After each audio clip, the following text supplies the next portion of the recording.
মাটিতে কোনো বীজ নেই, অথচ এক রাতেই বিশাল খেজুর গাছ, তাও আবার সেই খেজুরে কোনো আটি নেই। অসম্ভব মনে হচ্ছে?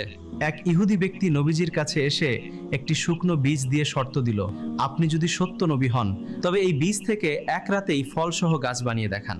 নবীজি সাল্লাল্লাহু আলাইহি ওয়াসাল্লাম মুচকি হেসে নিজের হাতে সেটি মাটিতে পুঁতলেন। ইহুদিটি ভাবল, গাছ হয়ে গেলে তো তাকে ঈমান আনতে হবে। সে রাতের আধারে মাটি খুঁড়ে সেই বীজটি বের করে দূরে ফেলে দিল। কিন্তু পরদিন সকালে সেখানে গিয়ে তার চোখ কপালে উঠল।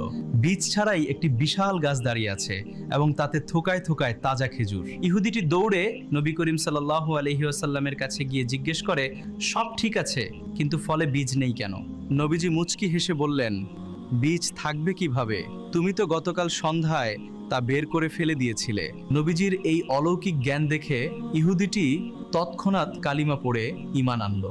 সুবহানাল্লাহ। প্রিয় নবীজি সাল্লাল্লাহু আলাইহি ওয়াসাল্লামের